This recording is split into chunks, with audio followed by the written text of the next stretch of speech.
Happening, buddy? Um, how you doing? Good. I didn't know you were gonna record. I would have worn, Oh, no, you it's know, don't worry. nicer gear. Yeah.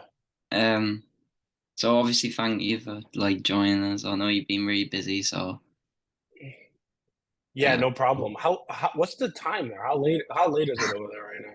it's 2 o'clock in the morning, so Shit, man. I'm very sorry, but this is no, really the it's only okay. availability. I've been running around all sorts of places the last couple of days, so but I'm happy we're able to connect. Yeah, yes, so Matt, no, I've been waiting to speak to somebody as knowledgeable as you on sort of brain injuries and stuff, so it'll be really helpful. So thank you. Yeah.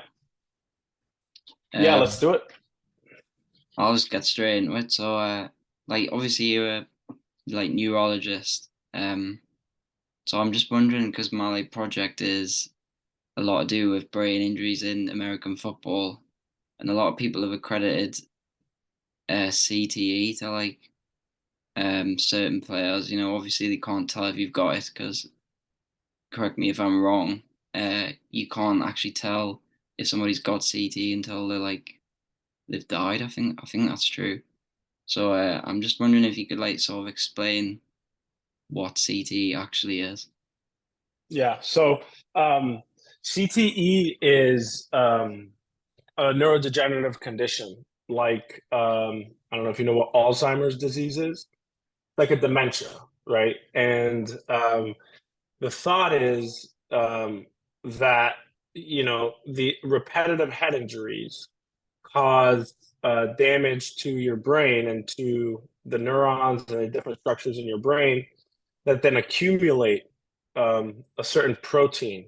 A couple of different proteins, but the main protein culprit is regarded as tau.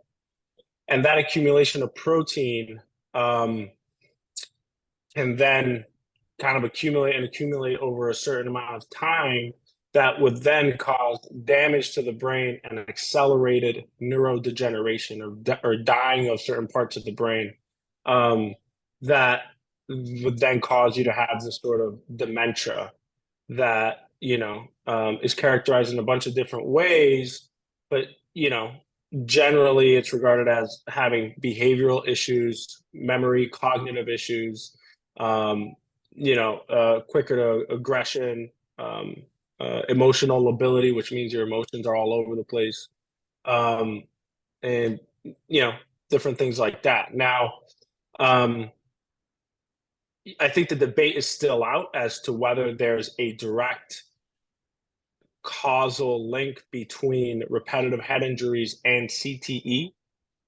I just I actually just recorded a podcast with Chris Nowinski, who is someone that does a lot of research. He's a football player himself. You should look him up. He's a really interesting guy. Um, and he's a big advocate, big proponent that there is a causal link between repetitive head injuries and CTE. And I also had someone else on, Dr. Kevin Bickart, who's also interesting, but kind of understands the camp of the debate where we're not at a point where we can say that there's a direct causal relationship between the two.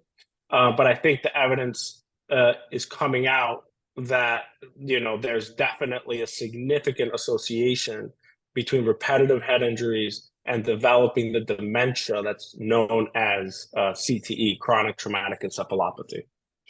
Yeah, so it's interesting you brought that up because I was gonna say my next question was gonna be so hypothetically if it is linked, which you're saying there's overwhelming evidence that would be, how sort of worrying do you think that is for the NFL, especially with players Tua last season, how many concussions he suffered?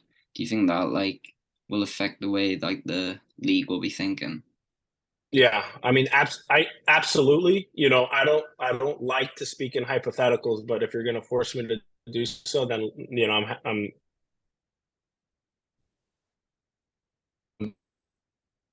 down to do it.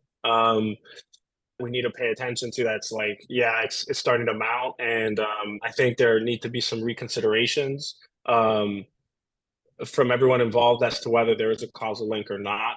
Um, you know, what this means for the NFL is significant, right? Because certainly there's medical legal issues, right? Where, if guys get diagnosed with CTE that played in the NFL, what does this mean in terms of, liability from a lawsuit perspective, right? So there's definitely that sort of legal, financial, concern, I think, for a huge organization like the NFL. There's also the other side, we're talking about end of careers. We should also be talking about beginning of careers, right? Mhm. Like youth tackle football, right? If we're thinking, hey, the accumulation of head injuries over a significant amount of time is what ends up causing this disease. And we need to, if we're going to keep the NFL, then we need to limit, um, we then need to limit, maybe the stages of getting involved in tackle football and exposing yourself to repetitive head injuries. So one of the things would be, should we eliminate youth tackle football, right? Why, if this causal relationship is made where it's like repetitive head injuries cause CTE, so why are we hitting children in the head? Mhm. Before they're able to decide for themselves whether they're going to participate in a risky sport like this, right? Why? What's the rationale for a 12-year-old playing tackle football?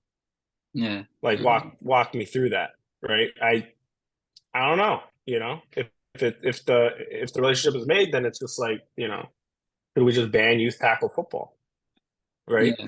Mhm. And if so, right, then what does that mean for the NFL? A lot of ways that you get fans of football, a lot of fans of football, diehard fans of football, are fans because they played youth tackle football and that got them into high school football, right? And then, Mhm. either they weren't good enough, injuries, whatever, right? Youth tackle football builds that fan base, right? So what does that do for them? I think that's also of consideration too. Um, I think there's a lot of concerning things for the NFL if that relationship does become causal. Now, am I saying that the NFL is going out and trying to hide evidence or trying to support the alternate that there's not? I'm not making that statement, but I think that certain things would need to be addressed from an organizational standpoint, from a policy standpoint. On exactly what needs to be done if a relationship is on from a consensus standpoint from all the experts in the field. If we say, hey, there's definitely a causal relationship, then something would need to be done at that point, I think, right? Yeah. um but and then another point I want to make, you bring up Tua, and the huge spectacle that was like the catastrophe of what his concussion care was, over those three concussions that he had last year. I think what we're referring to when we say repetitive head injuries causing CTE, certainly like concussions can contribute to that, right? But concussions are like these individual events that cause these symptoms, right? Where uh, you have the headache, you have the nausea, vomiting, you're unstable on your feet, potentially blurred vision, brain fog. Um, but I think, and that's concerning in the CTE context, right? That can also contribute to these proteins and the development of a dementia. But then there's also, I think, the more concerning head injuries in the context of CTE is these what we call these non-concussive head impacts, right? Where it's the guys are getting hit in the head with a lot of force, but um, you know, they're not having a quote unquote concussion, Mhm. right? In the sense of they're not getting hit in the head and having all these symptoms. They're just getting hit in the head over and over again, right? And someone in the NFL would have, they've estimated thousands of these hits, right? Uh, Within a season or two seasons, right? So those are sort of the hits that I think we're concerned about when it comes to the development of CTE. Yeah.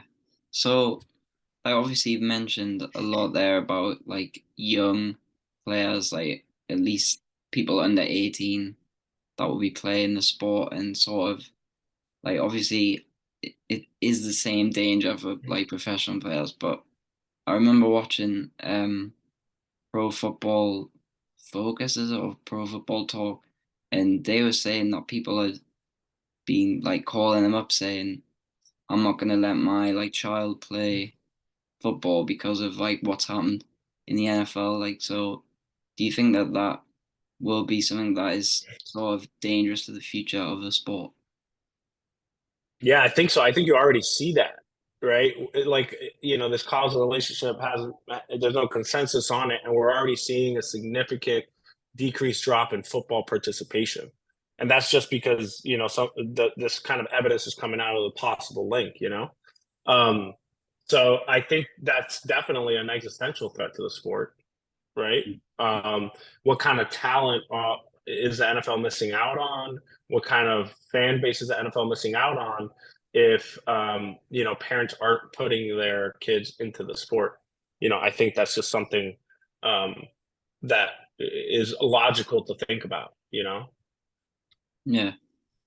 So like there's um there's a lot of ways that people have sort of speculated could sort of reduce the concussions. I'm just wondering if there's anything that you're aware of, whether it be like new technology or anything like that, that would sort of like obviously not going to totally remove the threat of getting the brain injury, but anything that would sort of stem the issue a little bit. Yeah, that's a great point. And they did I don't know if you saw, but they're doing the caps, right? The cushions over the helmets now. Hmm. That hasn't really been shown to decrease concussions or significantly decrease um, any injury to the brain, right? To my knowledge, there's no evidence of that. I don't think that helmets are going to be the answer when it comes to brain injury. And the reason for that is rotational impact and rotational energy is what actually damages the brain the most. And helmets don't necessarily do that, right? They just limit the actual impact force, not the rotational force on the brain. So I don't think that helmets are going to be the end goal. I mean, I wish it was where people could just wear something that would decrease all their risk or to decrease their risk significantly, but I don't think it's going to be that. I love to advocate for neck strengthening in people's exercises regimens to be able to build neck strength. Neck strength is like an anatomical cushion for your brain, especially when it takes impacts to the head. It takes all that force that could be rotational in nature and absorbs that, and then sort of residual force ends up going to the brain and injuring your brain. So I guess advocating for neck strength, but I really think that like policy is probably going to be the answer to decreasing risk of CTE as well as decreasing risk of concussion. We're already seeing it in the youth with youth soccer. They've decreased. They banned, I think, soccer heading. Mm. I don't know if they've done that in the UK or not, Yeah, but in yeah. the in the state Under in the 12. states they have. I think it's going to take something similar. Again, the ban on youth tackle football. I think there's a good rationale there for it, to be honest with you. I just can't be convinced of a potential downside of that. I'm happy to be convinced, but I just can't be convinced of a potential downside of that. I think obviously the NFL has done certain things, especially on kickoffs, like putting the teams closer on kickoffs. And implementing a concussion protocol and adjusting the concussion protocol for it to be kind of more careful. But we saw how much that did for the Tua situation, right? So I honestly think it's going to be a rules, regulations, and policy thing that's going to end up decreasing concussion and potentially CTE risk in players. Yeah, so it's interesting there you mentioned policy. It's sort of similar in a way to like if you watch like boxing or anything and the corner will intervene like and throw the towel in if like to sort of save the boxer from himself. Do you think that is sort of similar in football as well? So if somebody is like they obviously are rocked by a head injury, but they want to stay on and they like fighting to get back on. I remember watching Mahomes. I mean, obviously that wasn't a head injury, but like when he like rolled his ankle and he was like going at the coach, just trying to get himself back on. Do you think that there needs to be a policy that will like just say once you're out of the game, you can't go back in? Um, when you're out of the game for a Yeah, for like a suspected concussion, concussion. Yeah, where if it's a suspected concussion that's just called down, because there's a bunch of different the protocol, right? So the protocol can involve, an athletic trainer or a concussion spotter upstairs calls down, says, "Hey, this tackle looked hard. This looks sketchy. Assess him for a concussion." Right. So you're saying could in that circumstance he's out. He's not allowed to come back in. well, I would be saying like because obviously they'll get evaluated for the concussion. If they're clear, then they go back on. But I'm wondering whether sort of sometimes if like they should be evaluated for longer than like they already are, because sometimes it can be like you go back on and you like re-aggravate it or So that's the thing, right? Like the NFL has independent neurotrauma consultants, right? So it's not only the team doctor, but they have someone that is independent from the team that is also there alongside the team physician to assess the player and potentially not have any sort of like team influence or anything like or player influence or Mhm. anything like that, right? I think that's a great measure. But we again there was one there for Tua, and he was allowed to go back in, right? Yeah. So um, I don't think that it's if a spotter thinks that they saw a concussion, then he should just blanket not be able to go back in the game. Mhm. Um, I think that I would agree with you that maybe certain more a lot more testing, maybe Yeah. going back into the locker room, a lot more testing, specifically in the context of balance and eye tracking movements, what might be a good idea. And again, having an independent neurotrauma consultant there is super important. So again, but it's super complicated, right? Because a lot of times people have a concussion, and I see a bunch of patients like these, a lot of athletes, they'll have their concussion and they won't have any symptoms until after the game, Mhm. right? So how do you like, Yeah. how do you assess for that, right? I Yeah. think it's a complicated, nuanced issue, um, but I just don't think that the answer is going to be being a lot quicker to just pull someone out because an AT upstairs saw something. Mhm. Yeah. So like you said there, like that isn't the answer. I'm just wondering what like could be the answer. Obviously, you said policy is probably the best way, but do you think like educating players on like these issues would be important way to sort of make them understand that like it's dangerous? Yeah, I think at the end of the day, and you hit it right on the nail, and I'm glad that you said that, right? It's a matter of changing the culture of how people feel about brain injuries, right? Um, and the idea about Tua is that it happens in front of this concussion. So it sounds like you're familiar with what happened with Tua, right? Yeah, yeah, yeah. Yeah, he has the first concussion. It's clearly evident on like national television that the guy had a Yeah. concussion, right? He slams the back of his head, he stands up, almost falls down because he can't keep his balance, right? Gets brought out and then is allowed to go back in. But the idea that that would happen in front of like millions of people, Yeah. right? Both teams, everyone in the stadium, right? As well as obviously the independent neurotrauma consultant and team physician, and he would still be allowed to go back in and still be allowed to play the next week Mm. is, I mean, like that's bonkers, right? That's Yeah. not necessarily. Certainly, human error is human error, right? When it comes to the independent neurotrauma consultant and the doc not pulling him out, right? That's human error, right? But it's culture when it happens on such a grand stage and no one else says anything about it, Mm. right? Not Yeah. only in that game, but then also over the entire next week, right? That's an issue with culture. That's an issue with understanding the gravity of someone potentially having had a concussion, right? Hmm. So it's a matter of changing culture in my, in my opinion, right? And you do that by exactly that, educating um, players, coaches, um, team owners, public, right? Yeah. Um, so I think that's what you just got to keep hammering home. Okay. Right. I think that's all I needed to ask. So yeah, thank you for like doing it as well, because I know you've been really busy. Yeah, no, man. Thank you so much for adjusting your schedule and staying up I don't late know. and, I'm and always up talking to me. this time, so it's fine. Nice. So what are you doing now? Are you in undergrad, college, or where are you at? Yeah, I'm in like university, so I'll be this will be like going sort of on a story.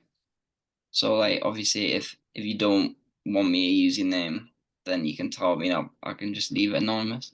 Or if you do, then I will use your name, etc. Yeah, I don't care. You can use my name. I don't mind. All right. And Yeah, that'll be for like my final project. So once I've submitted this, I'll be finished. So hopefully I'll graduate and stuff. So nice, man. Are you looking to go into sports journalism or maybe a different route? uh hopefully, yeah. I'm not sure how, but I would like to do it at some point. So Yeah, I think you picked a very good topic, but I might be biased, like yeah. the strain and this like push pull between the different scientific camps as to whether there's a causal relationship or not is a very interesting space. Um, I also think that the push pull between the scientific medical community and athletic organizations is really interesting, where it's like you're trying to raise awareness, but at the same time, there's just so much money involved and so many implications, right? Mm. Billions of dollars, right? Um, that it makes things a little bit complicated and a little bit nuanced, but good for journalism, I think. Yeah, definitely would be. All right. Sounds good, man. Uh, let me know if you need anything else. Yeah, Shoot me a message. Shoot me a private message if you need anything else. If you want me to, you know, talk some more about this stuff, I'm happy to talk about it. no, thank you for doing it as well. So Yeah, mm, totally. All right, buddy. see you later. I'll see you. Bye. Bye.